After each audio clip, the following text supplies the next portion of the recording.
about evidence there, and if I can play devil's advocate for a second, as an atheist, I think I'm uniquely positioned, and to put some blinders on. Our producer wanted me to do some silly skit with a stethoscope and medical stuff, and I thought that was beneath me, so I decided I'm not going to do that. But what I would like to do is talk, if we can show that first one on the Cooch there, how you think evidence is important for you scientists, and that it's the collective body eventually comes to decisions. When you have inspired leaders like this, like the Cooch, it doesn't have to go by evidence, and it doesn't have to be a whole body supporting it. It can be one person. Now, Mother Jones here has that the Cooch has been keeping an eye on your vagina, so now we're going to keep an eye on him. And then off to the right there, you see the picture of vagina dentata, the toothed vagina, which I read about in college, actually. This is in mythology and folklore, and it helps to, I guess, reinforce some of the fear of our religious zealots against sexual activity. If we can keep moving on here to the next one, you guys might need to avert your eyes. These are some boy parts and girl parts. This has to do with actual reproduction, human reproduction in biology. There are a lot of kids that grow up never seeing this picture, never seeing how things work, and not knowing how did this happen that I got pregnant. Yeah, you wonder if that helps prevent STDs and help prevent pregnancy. A little explanation, yeah. But, so yes, those are the boy and girl parts that sometimes go together, and in most cases for human reproduction, that's how things work. Can we go on to the next slide there? Now, what you see there on the top left is a sperm attacking an egg, those little guys with tails there. All the violence. There's a lot of violence involved here because, the ejaculate might have 100 million sperm, and they're all hunting to get there and fertilize that egg. Off to the right of that, before you go, I understand that it's supposed to be the best sperm, the most qualified sperm that makes it there, but I see some people, and I often question if that's the case.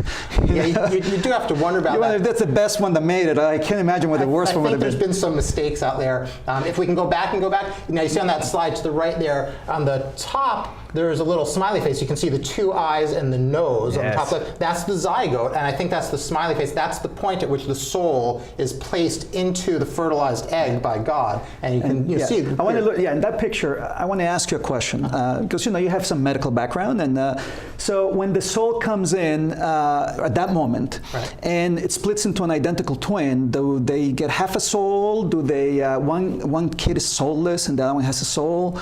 And better. Can the soul try to get in and not stick and sort of fall to the side? And I mean, I really never understood that. Any clue? That's because you don't have the proper background to understand that God can work wonders and that he could divide the soul into two or piece into one. There's also you can have a chimera where you have the two fusing together, and then you have to divide the soul out. So there's super soul. So those are the people that can dance soul music really well. It must be. So I think this is just your misunderstanding as a skeptic, as an atheist. And then if we can go back to that slide one more time to look on the bottom there. There you see different embryos that look mysteriously alike, and you can see man or human with his little tail and with his fish-like gill slits looking much like pigs, reptiles, and birds and other evolutionary creatures. This is a perfect picture that shows how we are all we have common ancestors. And I mean, the start of... you might, as an atheist, you might be related to monkeys, but as... very true, very true. I forgot you had your... As a patriot, I do not. As a patriot. You can finish that thought if you want, but I don't. Well, what I'm saying is that let's not go there. All right. I was going to say something that is probably not proper to say. That's right. We're going to keep this clean. Okay, next slide up there. So, Planned Parenthood is not very well disposed to Ken Cuccinelli, maybe because of those trap laws and him trying to sort of work around the law and shut down.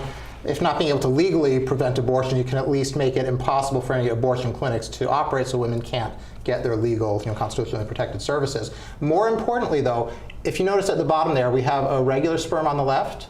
Then we have, that's either a Dick Cheney sperm or the guy that he shot in the face. And then on the right, we've got a Kenny the Cooch, a homunculus. You'll see that he was a fully formed individual at that time. And this leads us to the next one. If we can keep moving on here, I think that Ken Cuccinelli is a little bit more than other people have suspected.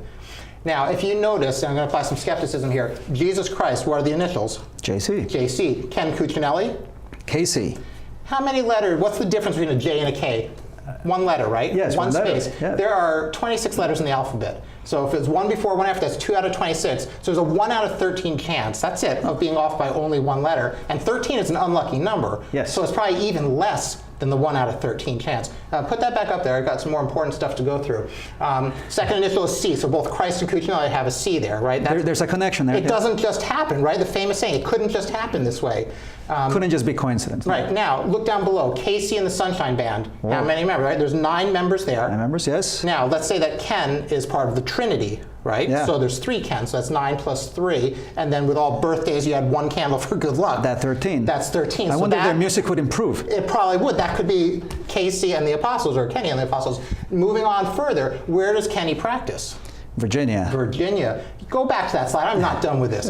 Virginia contains what words? Virgin, as in Virgin yes. Mary. Vagina, yeah, which everybody knows virgin. is the plural, just like cacti, octopi, fungi, which are all those prickly, Vagina, gravelly, yeah. nasty, yeasty things. So I think that we can see there's a connection. Now, I'm not sure if everybody's completely convinced right now about the connection between Christ and Ken, but let's go to the next one to prove it. So the next slide will really make it clear. Will show that Cuccinelli and Jesus Scott Christ is fighting against us, trying to keep that slide up. But there, No, can you okay. tighten that up and make it a little clearer, please? A little clearer. Next, no. We need to zoom in and make it clear. You got to go forward. I want you to keep going forward. 2 slides, my friend. Yeah. Jump from there. It is. Oh, Now I never noticed that. that is. Jesus was not the only one at the Last Supper. That looks like Ken, and he's serving the Last Supper, a plate of steaming human feces. Now. It's natural, though. It is natural. It's a natural thing. Let's go off that slide now and get back to Ken Cuccinelli and his little battle with the Environmental Protection Agency. I think we have seen more than enough of that slide. Why is Ken against? I'm going to take off my hat here. I think I've worn that enough. What is Ken's problem with the Environmental Protection Agency? What are they trying to do? Regulate water or something? Well, it's that Republican initiative from, as we said, it's cleaning, making sure we have drinkable water, making sure that we don't have chemicals and things like that can kill our kids. But that probably doesn't help companies that want to dump things in there. And so I'm sure he'll argue that our economy will suffer for not allowing us to dump things in there. Right. He calls us, he had some other initials for the job killer. I don't know if we got it somewhere instead of EPA for environmental protection. It's somehow kills jobs. But in terms of the sewer systems that we have like combined sewer systems here in Virginia. So one of the things that Cuccinelli was battling against was if there's excessive rainwater and you get runoff.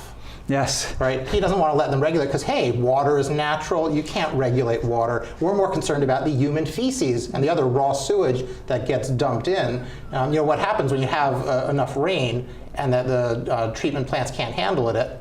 They just open up the floodgates and they have to let everything out so it doesn't cause anything to burst. Now, maybe we could build jobs, I don't know, hey, we could work on our infrastructure, there's Obamacare. He also wanted a bigger plan to help rebuild our infrastructure. Maybe we should look at our sewer systems and say that a combined sewer system with drinking water and sewage, we could do some work there. It's incredible.